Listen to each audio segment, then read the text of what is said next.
صحیح بخاری میں آتا ہے جب نبی علیہ السلام کی وفات ہوئی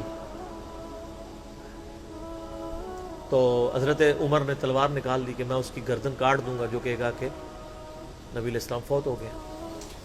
ان کا یہ عقیدہ تھا کہ جس طرح موسیٰ علیہ السلام 40 دن کے لیے کوہ طور پہ گئے، نبی علیہ السلام بھی ڈورمنٹ پوزیشن میں چلے گئے، واپس آ جائیں گے، کیونکہ انہوں نے نبی علیہ السلام سے سنا تھا کہ رومن اور پرشین امپائر گرے گی، تو وہ یہ فورس ہی کرتے تھے ابھی تو کیسرو کسرا کی جنگیں ہم نے لڑی نہیں ہیں، تو حضور اس سے پہلے کیسے دنیا سے جا سکتے ہیں؟ لیکن اللہ نے تو آپ کو پروفٹ بنوانا تھا نا، کہ آپ کے جانے کے بعد فتوحات کروانی تھی، تاکہ پتہ چلے کہ پیچھے اللہ کھڑا ہے۔ اپنی زندگی میں تو بڑے بڑے بادشاہوں نے فتوحات کی ہیں، نبی علیہ السلام کی تو دعوت کا کلائمیکس حضرت ابوبکر اور پھر حضرت عمر عثمان و علی کے دور میں جا کے ہوا ہے، جبکہ عرب قبائل بھی مرتد ہو گئے ہیں، تب بھی اللہ کے پیچھے سپورٹ تھی۔ والذی ارسل رسولہ بالہدی ودین الحق لیظہرہ علی الدین کلہ ولو کرہ المشرکون، اللہ نے اس کو دین کو غالب کرنا تھا۔ تو بخاری کے الفاظ ہیں، حضرت عمر نے کہا میں اس کی گردن اتار دوں گا۔ حضرت ابوبکر آئے، انہوں نے حضرت عمر کو دیکھا، اگنور کر کے سیدھا حجرہ عائشہ میں گئے، نبی علیہ السلام کے مبارک کفن کو ہٹا کے آپ کے ماتھے پہ بوسہ دیا اور کہا یا رسول اللہ آپ پہ 2 موتیں جمع نہیں کرے گا، ایک موت تو سب کے نصیب میں ہے، اب تو ہمیشہ کی زندگی آپ کو اللہ نے آخرت کی دے دی ہے۔ اور پھر باہر نکلے، حضرت عمر کو کہا کہ عمر بیٹھ جاؤ، حضرت عمر نے بات نہیں سنی، تو حضرت بکر ممبر کی طرف چڑھے، ممبر پہ چڑھے اور لوگوں سے کہا کہ عمر کو اس کے حال پہ چھوڑ دو۔ حدیث کے الفاظ ہیں کہ لوگ حضرت بکر کا ریگارڈ باقی اصحاب سے زیادہ کرتے تھے، حضرت عمر کو تنہا چھوڑ کے لوگ حضرت ابو بکر کی طرف متوجہ ہو گئے۔ پہلے وہ جو سارا میلہ ان کے گرد لگا تھا شفٹ ہو گیا، تو انہوں نے حمد و صلات کے بعد انہوں نے کہا اما بعد فمن کان یعبد محمدا فان محمد قد مات۔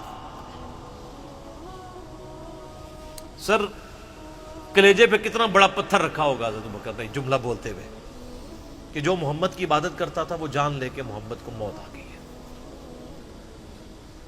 ومن کان یعبد اللہ، اور جو اللہ کی عبادت کرتا ہے وہ جان لے ان اللہ حی لا یموت، اللہ زندہ ہے، اللہ کو کبھی موت نہیں آئے گی۔ کیا توحید کی تعلیمات ہیں! حضور کی میت کے اوپر حضور کے فضائل نہیں بیان ہو رہے، توحید بیان ہو رہی ہے۔ Point to be noted. کیوں؟ سر پہلے نہیں انسانیت نے رسک لیا، دنیا کا سب سے بڑا شرک ایک پیغمبر کے نام پہ تو کھڑا ہوا ہے، عیسیٰ ابن مریم کے نام پہ۔ نبی علیہ السلام کو عیسیٰ ابن مریم نہیں اللہ نے بننے دیا۔ ایسے تربیت یافتہ وہ صحابہ جو کل تک آپ کے وضو کا پانی نیچے نہیں گرنے دے رہے تھے، آج وفات پہ کھڑے ہو کے فرضی خطبہ دے رہے ہیں۔ جو محمد کی عبادت کرتا تھا جان لو محمد کو موت آ گئی ہے، جو اللہ کی عبادت کرتا تھا جان لو اللہ زندہ ہے۔ پھر آیت بھی پڑھی، صرف فرضی جملہ نہیں بولا۔ آپ تو کہہ رہے ہیں شرک ختم ہو گیا، حضرت بکر جب شروع نہیں ہوا تھا اس وقت بھی کہہ رہے تھے کہ نبی علیہ السلام کو کسی نے خدا نہیں بنانا، کیونکہ بخاری کی حدیث ہے، دیکھنا میری شان کو اس طرح بلند نہ کرنا جس طرح عیسیٰ ابن مریم کو لوگوں نے کیا۔ میں اللہ کا بندہ اور اس کا رسول ہوں، مجھے اللہ کا بندہ اور اس کا رسول ہی کہنا۔ سر وارفتگی، دیوانگی، عشق کی ساری کیفیت حضور کی وفات کے بعد بالکل چینج ہوگی۔ صحابہ کی ہونا تو چاہیے تھا جو وضو کا پانی نہیں گرنے دے رہے تھے جا کے قبر کی مٹی چاٹنا شروع کر دیتے، ایسا نہیں ہوا۔ وہ تعلیمات کی باؤنڈریز کو کراس نہیں کرتے تھے۔ تو پھر انہوں نے آیت پڑھی، سورہ آل عمران آیت نمبر 144، وما محمد الا رسول قد خلت من قبلہ الرسل افإن مات او قتل انقلبتم علی اعقابکم۔ محمد تو نہیں مگر ایک رسول ہی، اگر یہ فوت ہو جائیں یا دین جو جنگ میں قتل کر دیے جائیں، شہید ہو جائیں، کیا تم دین سے الٹے قدم پھر جاؤ گے؟ جو کوئی دین سے الٹے قدم پھیرے گا اللہ کا کوئی نقصان نہیں کرے گا اور اللہ ثابت قدم رہنے والوں کو جزا دے گا۔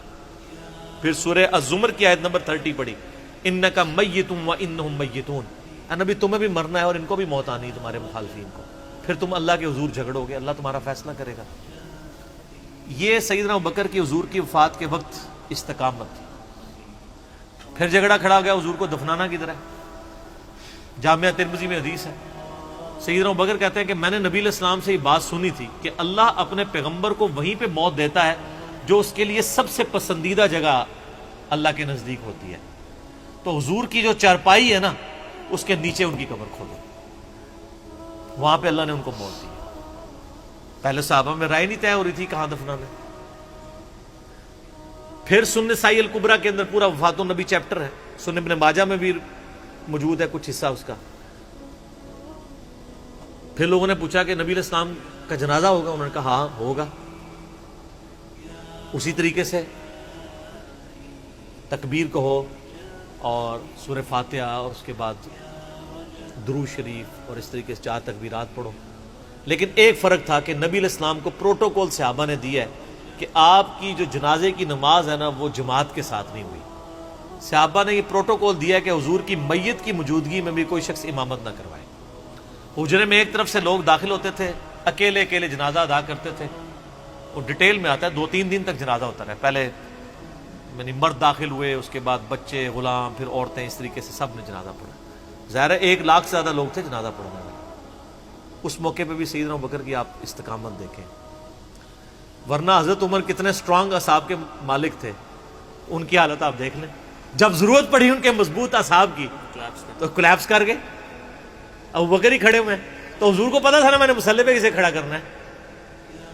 اور بخاری میں الفاظ ہیں، جب مصلی پہ کھڑا کیا فرمایا ابوبکر کے علاوہ سارے دروازے بند کر دو، صرف ابوبکر کے گھر کا دروازہ جو مسجد کی طرف کھلتا ہے، جو مسجد کا دروازہ ابوبکر کے گھر کی طرف ہے وہ کھلا رکھو، باقی سارے بند کر دو۔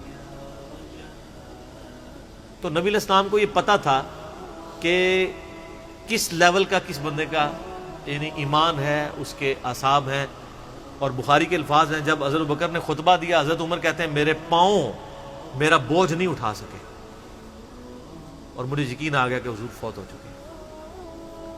یہاں قرآن و حدیث سن کے کسی کے کان پہ جوں تک نہیں رنگتی، وہاں پہ حضرت ابوبکر کا خطبہ اور آیات سن کے حضرت عمر کہہ رہے ہیں کہ میرے پاؤں میرا بوجھ نہیں اٹھا سکے، کہ یہ تو واقعی تو قرآن کی آیت۔ اور اس میں بخاری مسلم صحیح بخاری میں الفاظ ہیں، کئی دن تک ہم جب بھی صحابہ ایک دوسرے کو ملتے تھے تو یہی آیت سنایا کرتے تھے، وما محمد الا رسول قد خلت من قبلہ الرسل افئن مات او قتل انقلبتم علی اعقابکم، کہ محمد تو نہیں مگر ایک رسول، انہیں بھی تو موت آنی ہے، تاکہ ہمیں یہ یقین آ جائے کہ حضور دنیا سے چلے گئے۔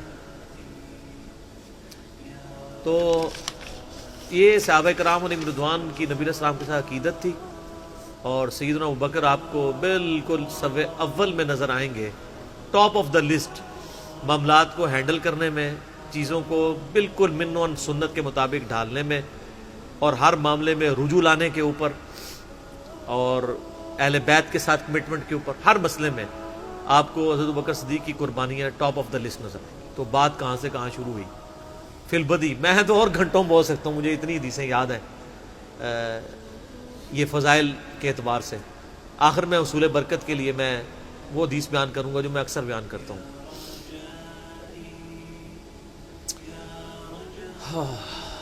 عبداللہ بن عباس رضی اللہ تعالیٰ عنہما کہتے ہیں، بخاری اور مسلم دونوں میں ہے، کہ سیدنا عمر کی میت رکھی ہوئی تھی اور لوگ آ کے ان کی میت پہ سلام پڑھ رہے تھے، اور اپنے اپنے انداز میں خراج تحسین پیش کر رہے تھے کہ اس شخص کی وجہ سے اسلام کو کیا عروج ملا۔ تو کہتے ہیں اتنے میں نے محسوس کیا کہ ایک شخص میرے پیچھے آ کے کھڑا ہوا اور اس نے میرے کندھے پہ یوں کونی رکھی، میری پیٹھ اس کی جانب تھی، اس نے کونی میرے کندھے پہ یوں رکھی، اور حضرت عمر کی میت سے مخاطب ہو کے کہنے لگا کہ اے عمر، اللہ تجھ پہ رحم فرمائے، تو روئے ارض پہ ان لوگوں میں سے ایک شخص تھا کہ میری بھی خواہش تھی کہ میں ان اعمال کے ساتھ اللہ کے حضور پیش ہوتا، کہ اگر اللہ کے حضور پیش ہونے کے لیے مجھے بہترین اعمال چاہیے تو تیرے اعمال۔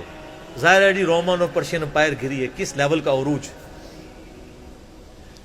کیونکہ میں نے رسول اللہ صلی اللہ علیہ وآلہ وسلم سے بارہا سنا تھا، میں ابو بکر اور عمر داخل ہوئے، میں ابو بکر اور عمر نکلے، میں ابو بکر اور عمر نے یہ کیا، تو مجھے بڑی امید تھی کہ تم اپنے 2 ساتھیوں سے جا ملو گے، یعنی رسول اللہ اور ابو بکر کے ساتھ صلی اللہ علیہ وآلہ وسلم اور رضی اللہ عنہ۔ تو یعنی نبی علیہ السلام کے بعد سیدنا ابو بکر اور پھر حضرت عمر بھی وہیں پہ پہنچ گئے۔ تو مجھے نبی علیہ السلام کے اس فرمان سے لگتا تھا جس طرح آپ اپنی زندگی میں کہتے تھے نا، میں ابو بکر عمر، میں ابو بکر عمر، میں ابو بکر عمر، مجھے پتا تھا تم نے جا کے انہی سے ہی ملنا ہے، جا کے اور دیکھ لیں قبر بھی پھر ساتھ بنی دونوں کی۔ تو عبداللہ ابن عباس کہتے ہیں کہ میں نے جب یوں مڑ کے دیکھا تو وہ سیدنا علی بن ابی طالب تھے جو حضرت عمر کی میت کے اوپر یہ کلمات پڑھ رہے تھے، میں ابو بکر اور عمر، میں ابو بکر اور عمر رضی اللہ عنہم اجمعین وعلیہم السلام اجمعین۔